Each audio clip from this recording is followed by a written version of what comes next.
ഹബീബായ നബി തങ്ങൾ നമ്മെ നോക്കുന്നുണ്ട്. നമ്മൾ നല്ല കാര്യം ചെയ്യുമ്പോൾ തങ്ങൾക്ക് സന്തോഷമുണ്ട്, നമ്മൾ തെറ്റു ചെയ്താൽ തങ്ങൾക്ക് വേദനയുണ്ട്. അങ്ങനെയുള്ള ഹബീബായ നബി സല്ലല്ലാഹു അലൈഹി വസല്ലം തങ്ങളെ ജീവനേക്കാൾ സ്നേഹിച്ചിട്ട് ആ തങ്ങളെ ഒരു തവണയെങ്കിലും കാണണ്ടേ സഹോദരന്മാരെ? എല്ലാവരും എഴുന്നേറ്റ് അടുത്തേക്ക് വന്നാൽ പ്രയാസമില്ലാത്ത ഒരു പ്രായമുള്ള ഉപ്പമാരൊക്കെ ഉണ്ടെങ്കിൽ അവിടെ ഇരിക്കുന്നതിന് വിരോധമില്ല. മറ്റു ചെറുപ്പക്കാരെല്ലാം പരിസരത്തുള്ളവരൊക്കെ ഒന്ന് അടുത്തേക്ക് വന്നാൽ ഈ മജ്‌ലിസിൽ വെച്ച് നമുക്ക് ദുആ ചെയ്യാം. സംഘാടകർ ചേർത്ത് നിർത്തി കൊടുത്താൽ ഇൻഷാ അല്ലാഹ് എല്ലാവരും മുന്നോട്ട് വന്നാൽ ഹബീബായ തങ്ങളുടെ പേരിൽ 10 സ്വലാത്ത് ചൊല്ലിയിട്ട് നമുക്ക് അല്ലാഹുവോട് ദുആ ചെയ്യാമല്ലോ. അറിയുമോ സഹോദരന്മാരെ, എല്ലാ മഹാന്മാരും നബി സല്ലല്ലാഹു അലൈഹി വസല്ലം തങ്ങളെ കണ്ടവരാണ്. എല്ലാ മഹാന്മാരായ ഇമാമിയങ്ങളും ഹബീബായ തങ്ങളെ കണ്ടവരാണ്. ഒന്നാലോചിച്ചു നോക്കൂ, പകല് മുഴുവനും മുത്തുനബി തങ്ങളുടെ ദീനിന്റെ സേവനം, രാത്രി ഒന്ന് കിടന്നുറങ്ങുമ്പോൾ ആ ഹബീബായ നബി തങ്ങളുടെ ചിരിക്കുന്ന മുഖമൊന്ന് കാണാൻ കഴിഞ്ഞാൽ അതുപോലെ വലിയ ഭാഗ്യമുണ്ടോ? എന്റെ നല്ല ചെറുപ്പക്കാരാ, സിനിമ കണ്ട് കണ്ണുകേട് വരുത്തിയിട്ട് മുത്തുനബി തങ്ങളെ കാണാനുള്ള അവസരം നഷ്ടപ്പെടുത്തല്ലേ മോനെ. സീരിയല് കണ്ട് കൽബ് കേട് വരുത്തിയിട്ട് റസൂലുള്ളാഹിനെ കാണാനുള്ള അവസരം കളയല്ലേ മോനെ. എന്റെ ചെറുപ്പക്കാരികളായ സഹോദരിമാരെ, സോഷ്യൽ മീഡിയയിലൂടെയാണെങ്കിലും ടെലിവിഷനിലൂടെയാണെങ്കിലും സിനിമ കണ്ടും സീരിയല് കണ്ടും കൽബും കണ്ണും കേടുവരുത്തിയിട്ട് റസൂലുള്ളാഹിനെ കാണാനുള്ള അവസരം നഷ്ടപ്പെടുത്തല്ലേ.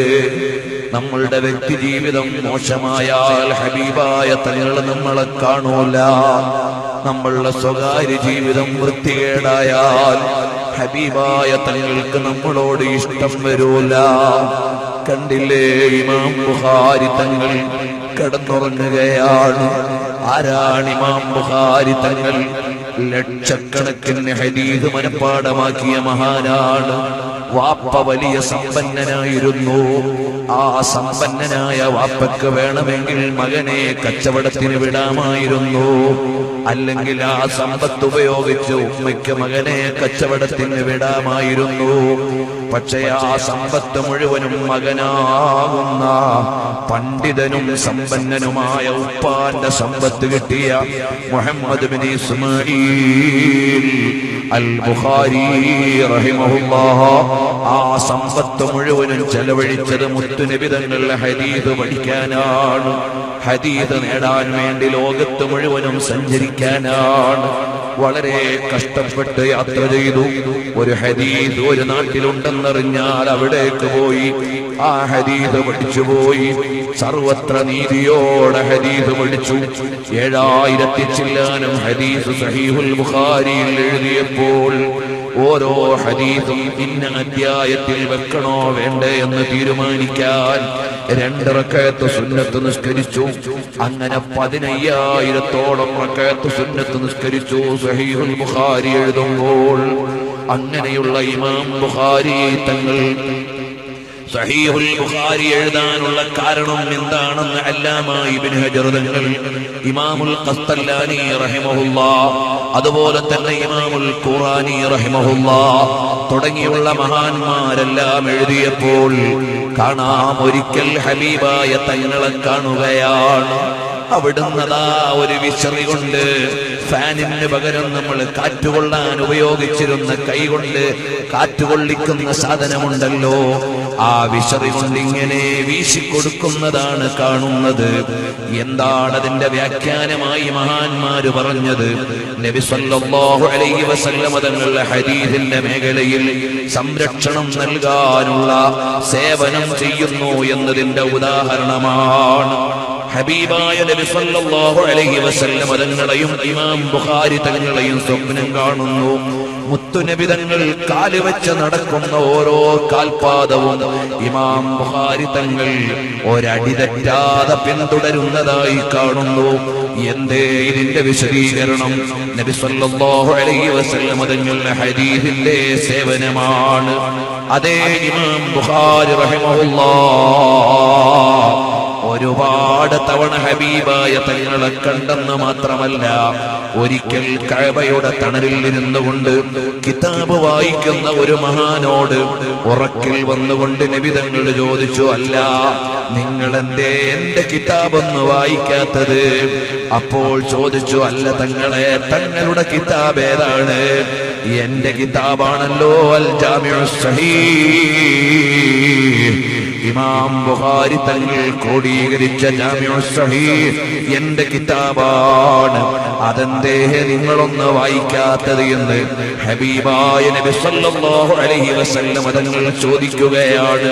ഇങ്ങനെ രാത്രി കിടന്നുറങ്ങുമ്പോഴും ഇടയ്ക്കൊന്ന് മയങ്ങുമ്പോഴും ഹബീബായ തങ്ങളെ കണ്ട് തങ്ങളുടെ ജീവിതത്തിന്റെ കാൽപ്പാടുകളെ പിന്തുടർന്ന മഹാനാണ് العالم العلامة الحافظ الحجة ഇമാം ബുഖാരി റഹിമഹുല്ലാഹ്. അല്ലാഹു തആല അവിടുത്തെ ബറക്കത്ത് കൊണ്ട് നമുക്ക് ഇൽമു തരട്ടെ. അവിടുത്തെ ഖബറടക്കി കഴിഞ്ഞപ്പോൾ പരിസരത്തുള്ള മണൽത്തരിക്ക് മുഴുവനും കസ്തൂരിയുടെ ഗന്ധമാണ്. ആളുകൾ വന്ന് ബറക്കത്തിന് മണ്ണെടുക്കാൻ തുടങ്ങി. അവസാനം ഖബർ തന്നെ പൊളിഞ്ഞു പോകുമോ എന്ന് ഭയന്നപ്പോൾ ഗവൺമെന്റ് സെക്യൂരിറ്റി ഏർപ്പെടുത്തി എന്ന് താരീഖുൽ ഇമാമുൽ ബുഖാരിയിലുണ്ട്. ആ ബുഖാരി ഇമാം തങ്ങൾ കനവിലും നനവിലും ഇരിപ്പിലും കിടപ്പിലും രാത്രിയിലും പകലിലും ഹബീബായ തങ്ങളെ കണ്ടുകൊണ്ട് ജീവിച്ച വലിയ മഹാനാണ്.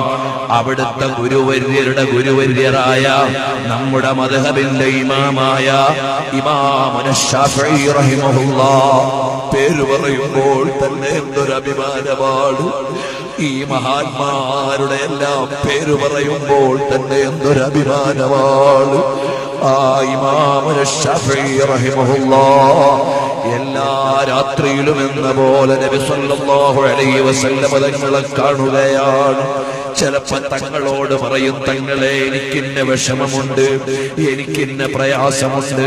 ഉടനെ അവിടുന്ന് പറയും, അനവഹുറുക വനസനദുക, വിഷമിക്കേണ്ട മോനെ, ഞാനുണ്ട് താങ്ങായി, ഞാനുണ്ട് തണലായി, ഞാനുണ്ട് നിനക്ക് പിന്തുണയായി എന്നോട് പറയും. എന്റെ ദർസ് കേൾക്കാൻ ആളുകളോട് ശുപാർശ ചെയ്യും. എന്നെ ചിലപ്പോൾ അവിടുത്തെ മിമ്പറിൽ പിടിച്ചിരുത്തും, ചിലപ്പോൾ അവിടുത്തെ മുമ്പിലുള്ള തളികയിൽ നിന്ന് എനിക്ക് ഭക്ഷണ പദാർത്ഥങ്ങൾ തരും. ആരാണ് ശാഫിഈ ഇമാം തങ്ങൾക്ക് മുത്തുനബി തങ്ങളെ കിനാവിൽ കൊടുത്ത സൽക്കാരമാണ്. ആ ഇമാമിനെ പിൻപറ്റുന്നവരല്ലേ ശാഫിഈകൾ. ഇമാം അബൂ ഹനീഫ തങ്ങളും മോശക്കാരല്ല, അഹ്മദ് ബിൻ ഹംബൽ തങ്ങളും കുറവുള്ളവരല്ല. ഇമാം മാലിക് തങ്ങൾ 40 കൊല്ലം മദീനയിൽ ദർസ് നടത്തിയവരാണ്. എല്ലാ രാത്രിയിലും നബി സല്ലല്ലാഹു അലൈഹി വസല്ലം തങ്ങളെ കിനാവിൽ കണ്ടവരാണ്. ഈ ഇമാമിങ്ങളെല്ലാം ഹബീബായ തങ്ങളെ കണ്ടില്ലേ? റബീഉൽ അവ്വലല്ലേ, വെള്ളിയാഴ്ച രാവല്ലേ, ഈ മജ്ലിസിൽ വെച്ചൊന്ന് ആഗ്രഹിച്ചുകൂടെ? അല്ലാഹുവേ, ഞങ്ങൾക്കും ഞങ്ങളുടെ എല്ലാമായ ഹബീബായ നബി സല്ലല്ലാഹു അലൈഹി വസല്ലം തങ്ങളെ ഒന്ന് കാണണം. ഞങ്ങൾക്കൊരുപാട് തവണ അവിടുത്തെ മുനവ്വറായ മുഖം ഒന്ന് കാണിച്ചു തരണം അല്ലാഹ്. കർഷകരെ, എത്ര കർഷകരാണ് നബി സല്ലല്ലാഹു അലൈഹി വസല്ലം തങ്ങളെ കണ്ടത്. കച്ചവടക്കാരെ, എത്ര നല്ല കച്ചവടക്കാരാണ് ഹബീബായ നബി തങ്ങളെ കണ്ടത്. ഭരണാധികാരികളെ, എത്ര നല്ല ഭരണാധികാരികളാണ് ഹബീബായ തങ്ങളെ കണ്ടത്. നൂറുദ്ദീൻ സിംഗി തങ്ങളെന്ന ഭരണാധികാരിയോടല്ലേ നബി സല്ലല്ലാഹു അലൈഹി വസല്ലം തങ്ങൾ പറഞ്ഞത്, എന്റെ ഖബർ തുറക്കാൻ ആള് വരുന്നുണ്ട്, വേഗം അതൊന്ന് പ്രസിദ്ധിക്കണം എന്ന് പറഞ്ഞു. ആ ഭരണാധികാരി തഹജ്ജുദ് നിസ്കരിക്കുന്ന ഭരണാധികാരിയായിരുന്നു, ഔറാദ് ചൊല്ലുന്ന ഭരണാധികാരിയായിരുന്നു, ദിക്ർ ചൊല്ലുന്ന ഭരണാധികാരിയായിരുന്നു, താരീഖുൽ മസ്ജിദ് മസ്ജിദ് നബവി ശരീഫിൽ ഈ ചരിത്രമുണ്ട്, വഫാഉൽ വഫ എന്ന ഗ്രന്ഥത്തിൽ ഈ ചരിത്രമുണ്ട്, താരീഖുൽ മദീനത്തുൽ മുനവ്വറയിൽ ഈ ചരിത്രമുണ്ട്, ദുർറുസ് സമീൻ എന്ന ഗ്രന്ഥത്തിൽ ഈ ചരിത്രമുണ്ട്, ഇമാം യൂസുഫ് സാലിഹ് ശാമി ഈ ചരിത്രം എഴുതിയിട്ടുണ്ട്. അങ്ങനെ ഒരുപാട് ഇമാമിയങ്ങൾ രേഖപ്പെടുത്തിയതാണ്. അല്ലയോ സാധാരണക്കാരെ, ഹബീബായ തങ്ങളെ കാണാൻ എത്രയോ സാധാരണക്കാർക്ക് കഴിഞ്ഞിട്ടുണ്ട്. എന്നോട് എന്റെ ജീവിതത്തിൽ ആദ്യമായി ഹബീബായ തങ്ങളെ കണ്ടെന്ന സന്തോഷം പറഞ്ഞത് ഒരു 13 വർഷം മുമ്പ് ഒരു ചെറുപ്പക്കാരനാണ്. അദ്ദേഹം ആരാണ്? ഒരു സാനിറ്ററി കടയിൽ ജോലിക്കാരനായി നിൽക്കുന്ന ആളാണ്. അദ്ദേഹം എന്നോട് വന്ന് പൊട്ടിക്കരഞ്ഞുകൊണ്ട് പറഞ്ഞു, എനിക്കെന്റെ ഹബീബായ തങ്ങളെ കാണാനായി സമ്പൂർണമായി ഒന്ന് കാണാൻ അവിടുന്ന് ദുആ ചെയ്യണം.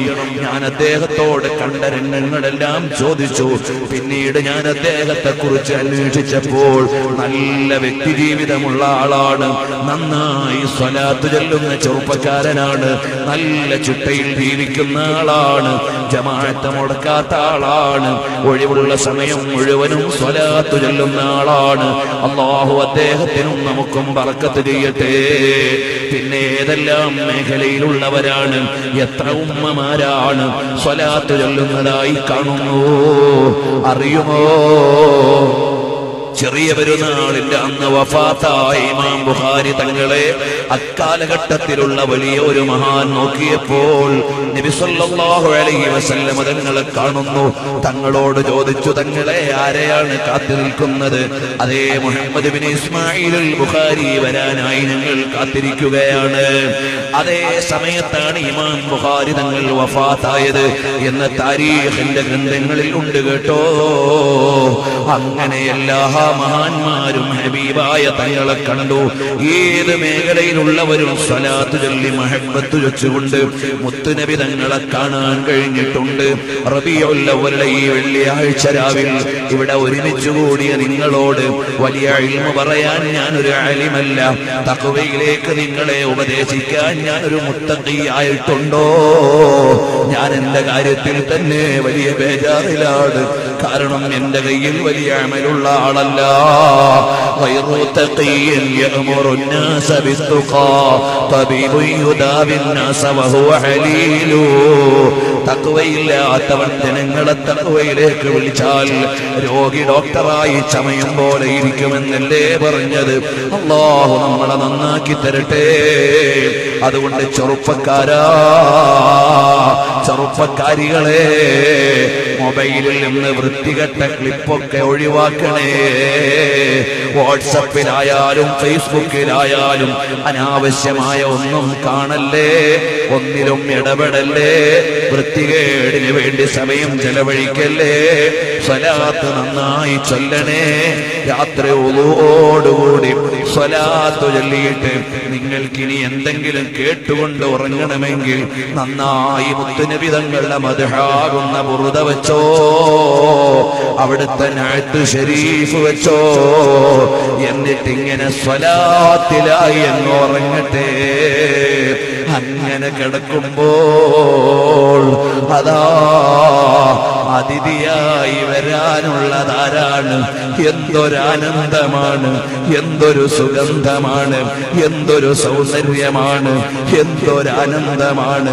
ലോകത്ത് പിന്നൊരു രാജാവിനെയും കാണാൻ പൂതി വരില്ല.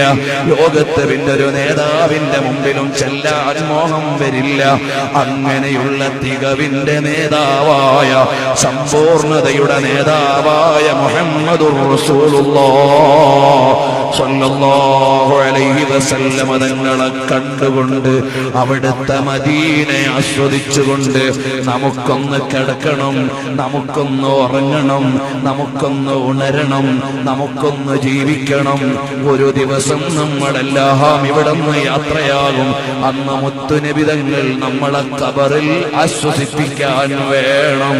അല്ലാഹ്, അങ്ങനെ ഒരു ജീവിതം ഞങ്ങൾക്ക് നീ നൽകണേ റഹ്മാനേ. ഈ മജ്ലിസിൽ വെച്ച് തൗബ ചെയ്തോ, അന്യ പെണ്ണിനെ പ്രേമിച്ച കൽബുള്ള ചെറുപ്പക്കാരുണ്ടോ? ഒഴിവാക്കിയിട്ട് സ്വലാത്ത് ചൊല്ലി മുത്തുനബി തങ്ങളെ ഇഷ്ടം വെച്ചോ? അന്യ പുരുഷന്മാരെ പ്രേമിച്ച പെൺകുട്ടികളുണ്ടോ? ഇപ്പോൾ തന്നെ കൽബിൽ നിന്ന് ഒഴിവാക്കിയിട്ട് ലോകത്തിന്റെ രാജാവായ മുത്തുനബി തങ്ങളെ സ്നേഹിച്ച് സ്വലാത്ത് ചൊല്ലിക്കോ.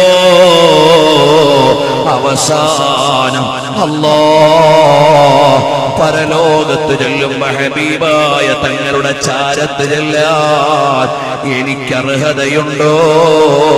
നമുക്കർഹതയുണ്ടോ? ഒരു വകുപ്പും കാണുന്നില്ല. കാരണം എത്ര സ്വഹാബത്താണ്, എത്ര ഇമാമിങ്ങളാണ്, എത്ര മഹാന്മാരാണ്. ഞാനൊന്ന് ആലോചിച്ചു നോക്കി, ഹബീബായ തങ്ങളുടെ ചാരത്ത് ചെന്ന് നിൽക്കാൻ എനിക്കെന്തെങ്കിലും ഒരു വഴിയുണ്ടോ? ഒന്നും കാണുന്നില്ല. സിദ്ദീഖുൽ അക്ബർ തങ്ങൾ മാറിത്തരൂലല്ലോ. തങ്ങൾക്ക് വെള്ളം കൊണ്ട് കൊടുക്കാനൊന്ന് നോക്കിയാലോ? ഇബ്നു മസ്ഊദ് തങ്ങൾ മാറിത്തരൂലല്ലോ. തങ്ങളുടെ മിസ്വാക്കൊന്നെടുത്തുകൊണ്ട് പോകാൻ നോക്കിയാലോ? ഇബ്നു മസ്ഊദ് തങ്ങൾ മാറിത്തരൂലല്ലോ. തങ്ങളുടെ വിരിപ്പൊന്നെടുത്ത് കൊടുക്കാൻ നോക്കിയാലോ? ബിലാൽ ബിൻ റബാഹ് തങ്ങൾ മാറിത്തരൂലല്ലോ. തങ്ങൾക്കൊന്ന് വെള്ളം കൊണ്ട് കൊടുക്കാനോ? റബീഅത്ത് ബിൻ കഅബ് അസ്ലമി തങ്ങൾ മാറിത്തരൂലല്ലോ. അങ്ങനെ ഓരോന്നും നോക്കുമ്പോൾ അവിടെ അടുക്കാൻ എന്റെ കയ്യിലൊന്നും കാണുന്നില്ല. മഹാന്മാര് ചെയ്തതുപോലെ എന്തെങ്കിലും നമ്മൾ ചെയ്തിട്ടുണ്ടോ? ഇമാമിങ്ങൾ കിതാബ് എഴുതിയിട്ടുണ്ട്, നമ്മുടെ കയ്യിൽ അത് പറയാനില്ല. ഉറക്കൊഴിഞ്ഞ് ഇൽമ പഠിച്ച് അധ്വാനിച്ചിട്ടുണ്ട്. നമ്മൾ ഇമാമിങ്ങളെ പോലെ ഇൽമിനെ മെനക്കെട്ടിട്ടില്ല. സ്വഹാബത്ത് ഷഹീദായിട്ടുണ്ട്, നമുക്കത് പറയാനില്ല. ദീനിന് വേണ്ടി ഒരു മുട്ടുസൂചി കൊണ്ട വേദന പോലും നമ്മൾ സഹിച്ചിട്ടില്ല. അതേ സമയത്ത് സ്വഹാബത്ത് എത്രയാണ് കഷ്ടപ്പെട്ടത്, നമ്മുടെ കയ്യിലൊന്നും പറയാനില്ല.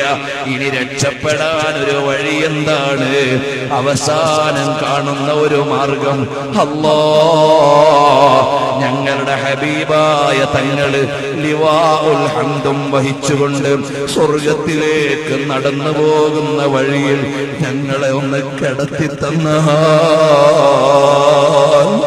അവിടുത്തെ മനോഹരമായ കാലുകൊണ്ട് ആ വഴിയിൽ കിടക്കുന്ന ഉമ്മത്തിൽപ്പെട്ട ഒരാളെ അവിടുന്ന് മുത്തുനബി തങ്ങൾ പുറങ്കാലുകൊണ്ട് തട്ടൂല. അവിടുന്ന് റഹ്മത്തിന്റെ കേദാരമാണ്, അവിടുന്ന് ഔദാര്യത്തിന്റെ ആരാമമാണ്. അപ്പോൾ അവിടുന്ന് ഒന്ന് മുന്നോട്ട് തട്ടി. മുത്തുനബി തങ്ങൾ മുന്നോട്ട് തട്ടിയത് കൂടെ വരുന്ന സിദ്ദീഖ് തങ്ങൾ പിന്നോട്ട് തട്ടൂല. ഉമറുൽ ഫാറൂഖ് തങ്ങൾ പിന്നോട്ട് തട്ടൂല. അങ്ങനെ ഹബീബായ തങ്ങൾ തട്ടി, സിദ്ദീഖുൽ അക്ബർ തങ്ങളും തട്ടി. അങ്ങനെ ഓരോരോ സ്വഹാബത്തും തട്ടി തട്ടി അവസാനം ഉമറുൽ ഖാദി തങ്ങളും സയ്യിദ് അലവി തങ്ങളും താജുൽ ഉലമാ തങ്ങളും നൂറുൽ ഉലമാ ഉസ്താദും അങ്ങനെ മഹാന്മാരെല്ലാം ഹബീബായ തങ്ങളുടെ ചാരത്ത് എത്തിച്ചേർന്ന് കഴിയുമ്പോഴെങ്കിലും ഇങ്ങനെ സാധുക്കളുടെ കാലിൽ പറ്റിയെങ്കിലും ഞങ്ങൾക്ക് അവിടുത്തെ ജിവാറിലൊന്നെത്താൻ അവസരം നൽകണേ അല്ലാഹ്. സമീപകാലത്ത് ഇസ്ലാമിലേക്ക് വന്ന ഒരു സഹോദരി എഴുതുകയാണ്, അല്ലാഹ് ഞാൻ മുത്തുനബി തങ്ങളുടെ കാലത്ത് അവിടുത്തെ തലപ്പാവിലണിഞ്ഞ ഒരു തുണി കഷ്ണമായിരുന്നെങ്കിൽ എനിക്ക് അവിടുത്തെ കിരീടമാകാമായിരുന്നല്ലോ. അവിടുന്ന് വായിൽ ഇട്ടുകൊണ്ട് മിസ്വാക്ക് ചെയ്ത മിസ്വാക്കിന്റെ ഒരു കൊള്ളി കഷ്ണമായിരുന്നെങ്കിൽ എനിക്ക് അവിടുത്തെ തിരുവായിൽ കിടന്ന് തിരിയാമായിരുന്നല്ലോ. അവിടുന്ന് ചെരുപ്പുണ്ടാക്കിയ ഉപകരണമായിട്ടാണ് എന്നെ പടച്ചതെങ്കിൽ അവിടുത്തെ കദമേ മുബാറക്കിൽ എനിക്കൊന്ന് അമർന്ന് കിടന്ന് സുഖിക്കാമായിരുന്നല്ലോ. അടുത്ത കാലത്ത് ഇസ്ലാമിലേക്ക് വന്നൊരു സഹോദരി എഴുതിയ കവിതയുടെ ഭാഷയാണ് ഞാൻ പറഞ്ഞത്. ആ ഒരു മഹബത്തെങ്കിലും നമുക്കുണ്ടോ? അല്ലാഹ്, ഞങ്ങൾ ഈ പാതിരാത്രിയിൽ വെള്ളിയാഴ്ച രാവിൽ നിന്റെ കലാമാകുന്ന ഖുർആൻ മനപ്പാഠമാക്കിയ മക്കളെ ആദരിച്ചുകൊണ്ട്, ആ കുടുംബത്തെ സ്നേഹിച്ചുകൊണ്ട്, ഹബീബിന്റെ മദ്ഹ് പറയാൻ ഒരുമിച്ച് കൂടിയ ഈ മജ്ലിസ് നാളെ ഞങ്ങൾക്ക് ലിവാഉൽ ഹംദിന്റെ തണലിൽ ഒരുമിച്ച് കൂടാൻ കാരണമാക്കണം അല്ലാഹ്. ഞങ്ങളുടെ ആരുടെയെങ്കിലും ഒക്കെ സ്വകാര്യ ജീവിതത്തിൽ വല്ല തെറ്റുകുറ്റങ്ങളും നടക്കുന്നുണ്ടെങ്കിൽ ഇവിടെ വെച്ചു തന്നെ ഞങ്ങളെ ശുദ്ധീകരിച്ച് ഇനി തെറ്റില്ലാത്തൊരു നല്ല ജീവിതം നൽകി ഹബീബിന്റെ പൊരുത്തത്തിലാക്കി ഞങ്ങളെ വളർത്തണം അല്ലാഹ്. ഉമ്മമാരെ സ്വലാത്ത് ചൊല്ലിക്കോ, പെങ്ങന്മാരെ മുത്തുനബി തങ്ങളെ ഇഷ്ടം വെച്ചോ, ചെറുപ്പക്കാരെ ഹബീബായ തങ്ങളെ സ്നേഹിച്ചോ. അവിടുത്തെ ഷാനും അവിടുത്തെ ശൗക്കത്തും ലോകത്ത് മുഴുവനും വിളിച്ചു പറഞ്ഞോ. ഈ ജീവിതം മുഴുവനും അവസാനം മദീനത്ത് ചെന്ന് അവിടുത്തെ കിടക്കുന്ന തിരു ഖബറു ശരീഫിന്റെ ചാരത്തുള്ള ജന്നത്തുൽ ബഖീൽ അല്ലാഹുവേ ഞങ്ങൾക്ക് കിടക്കാൻ ഒരവസരം നൽകണം അല്ലാഹ്. ഈ ഭാഗത്തൊക്കെ ദീനീ ദഅവത്തിന്റെ രംഗത്ത് വലിയ സഹായമായിരുന്ന മുഹമ്മദ് കുഞ്ഞി ഹാജി അവറുകൾ, അൽഹംദുലില്ലാഹ്, അദ്ദേഹത്തിന്റെ മരണത്തിന്റെ പേരിലല്ല ഞാൻ അൽഹംദുലില്ലാഹ് പറഞ്ഞത്. റബീഉൽ അവ്വൽ 12 മദീനത്തെത്താൻ ഭാഗ്യം കിട്ടിയില്ലേ?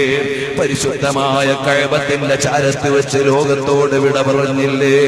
ജന്നത്തുൽ ബഖീൽ കിടക്കുന്നില്ലേ? മരണം ഏതായാലും എല്ലാവർക്കും ഉള്ളതല്ലേ? അത് നല്ല സ്ഥലത്താകുന്നത്, നല്ല സമയത്താകുന്നത്, അതും നിരന്തരമായി നോമ്പെടുത്തതിനു ശേഷമാകുന്നത്. എന്തെല്ലാം വലിയ നന്മകളാണ് അവർക്ക് കിട്ടിയത്. അത് മഹാന്മാരായ സയ്യിദന്മാരെ മുറുകെ പിടിച്ച് ആലിമീങ്ങളുടെ തണലിൽ നടന്നതുകൊണ്ട് അദ്ദേഹത്തിന് കിട്ടിയതാണ്. അല്ലാഹു അദ്ദേഹത്തിന്റെ പരലോക പദവികൾ ഉയർത്തി കൊടുക്കട്ടെ. നമ്മുടെ എല്ലാം ആഖിബത്ത് അല്ലാഹു നന്നാക്കി തരട്ടെ. അവസാനം ഹബീബിന്റെ ചിരിക്കുന്ന മുഖം കണ്ട് അല്ലാഹുവിന്റെ ലിഖാഇന് പറ്റുന്നൊരു മരണം ഞങ്ങൾക്ക് നൽകണം അല്ലാഹ്. ഈ മജ്ലിസിലുള്ള എല്ലാവരോടും എനിക്ക് അവിടുന്ന് വളരെ വിനയത്തോടെ പറയാനുള്ളത്, നല്ല മനസ്സാന്നിധ്യത്തോടെ സ്വലാത്ത് ചൊല്ലണം.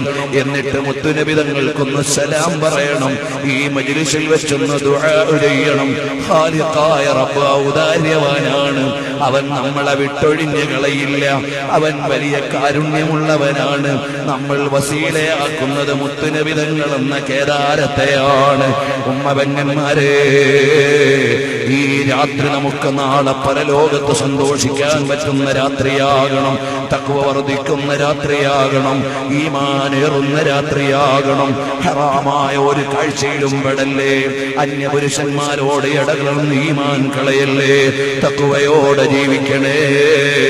5 നേരത്തെ നിസ്കാരത്തിൽ കൃത്യത വേണേ. നിസ്കാരം ഖളാക്കല്ലേ. അല്ലാഹനെ പേടിച്ച് ജീവിക്കണമെന്ന് എന്നോടും നിങ്ങളോടും പറഞ്ഞു. ഞാൻ ഈ കൂട്ടത്തിൽ ഒരു വഅദ് പറയാനും അർഹനല്ല. ഞാൻ വളരെ സാധുവാണ്, പാപിയാണ്. നിങ്ങളെല്ലാം എനിക്ക് വേണ്ടിയും ദുആ ചെയ്യണം. അല്ലാഹു നമ്മളെ മുഴുവനും മുത്തഖീങ്ങളിൽ പെടുത്തി തരട്ടെ. അല്ലാഹുമ്മ സ്വല്ലി അലാ മുഹമ്മദിൻ യാ റബ്ബി സ്വല്ലി അലൈഹി വസല്ലിം. اللهم صل على محمد يا رب صل عليه وسلم. اللهم صل على محمد يا رب صل عليه وسلم. اللهم صل على محمد يا رب صل عليه وسلم. اللهم صل على محمد يا رب صل عليه وسلم. اللهم صل على محمد يا رب صل عليه وسلم. ഒരു 3 പ്രാവശ്യം നമുക്ക് മദീനത്തേക്ക് സലാം ചൊല്ലണം. എല്ലാവരും നല്ല മനസാന്നിധ്യത്തോടെ ചെല്ലണം. ഹബീബായ തങ്ങൾക്ക് സലാം ചൊല്ലുകയാണ്. എത്ര മഹാന്മാരാണ് സലാം ചൊല്ലിയപ്പോൾ മടക്കുന്നത് കേട്ടത്. അതിനൊന്നും നമുക്ക് കഴിയുന്നില്ലെങ്കിലും മുത്തുനബി തങ്ങൾ ഇഷ്ടത്തോടെ അതൊന്ന് സ്വീകരിച്ചു തരണം. ആ നല്ല മനശ്ചിന്തയോടെ സലാം ചൊല്ലിയിട്ട് നമുക്ക് ദുആ ചെയ്യാം. അല്ലാഹു നമ്മുടെ പാപങ്ങളൊക്കെ പുറത്തു തരട്ടെ. അല്ലാഹു നമ്മളെ തഖ്വയുള്ളവരാക്കി തരട്ടെ. അസ്സലാത്തു വസ്സലാമു അലൈക യാ സയ്യിദി യാ റസൂലല്ലാഹ്. الصلاة والسلام عليك يا سيدي يا رسول الله. الصلاة والسلام عليك يا سيدي يا رسول الله. الصلاة والسلام عليك يا سيدي يا رسول الله. الصلاة والسلام عليك يا سيدي يا رسول الله. خذ بأيدينا قلت حيلتنا وأنت وسيلتنا يا رسول الله. നമുക്കെല്ലാം ഒരുപാട് തവണ മദീനത്തെത്താൻ മനാമിൽ കാണാനും അവസാനം അവിടുത്തെ ചിരിക്കുന്ന മുഖങ്ങൾ അല്ലാഹുവിന്റെ ലിഖാഇന് പറ്റുന്ന മരണം അല്ലാഹു നമുക്ക് നൽകുമാറാകട്ടെ. എല്ലാവരും ഇഖ്ലാസോടെ ആമീൻ പറയണം. ദുആ ഒരു ഉപചാരമല്ല, നമ്മുടെ ഖാലിഖായ റബ്ബിനോട് ചോദിക്കാൻ. അവിടെ കസേര എടുക്കുന്ന വോളണ്ടിയർമാര് അത് ആമീൻ ചൊല്ലേണ്ടവരാണെങ്കിൽ തൽക്കാലം ഒന്ന് നിർത്തി വെച്ചിട്ട് എല്ലാവരും ദുആയിൽ പങ്കെടുക്കണം. ജല്ല ജലാലായ റബ്ബ് നമ്മുടെ ഈ മജ്ലിസ് എല്ലാം ഖബൂൽ ചെയ്തു തരുമാറാകട്ടെ. ഏതായാലും ഇത്ര നേരം നമ്മുടെ പരിപാടി ഒരു 10 മിനിറ്റ് കൂടി കഴിഞ്ഞിട്ട് വോളണ്ടിയർമാർ വർക്ക് ചെയ്താൽ മതിയാവും. ഇൻഷാ അല്ലാഹ് 10 മിനിറ്റിന്റെ വലിയ ബർക്കത്തുണ്ട്. അതുകൊണ്ട് എല്ലാ വോളണ്ടിയർമാരും മജ്ലിസിലേക്ക് ചേർന്ന് ദുആയിൽ നിങ്ങളുടെ ഓരോരുത്തരുടെ ആമീനിന് പ്രാധാന്യമുണ്ട്. അതുകൊണ്ട് എല്ലാ ആളുകളും നല്ല ഇഖ്ലാസോടുകൂടി ആമീൻ പറയുക. പ്രിയമുള്ളവരെ, ഈ പരിപാടിക്ക് വേണ്ടി ഒരു സംഭാവനയും നിങ്ങളോട് ചോദിക്കുന്നില്ല. സംഘാടകരാരും എന്നോടൊന്നും പറഞ്ഞിട്ടില്ല.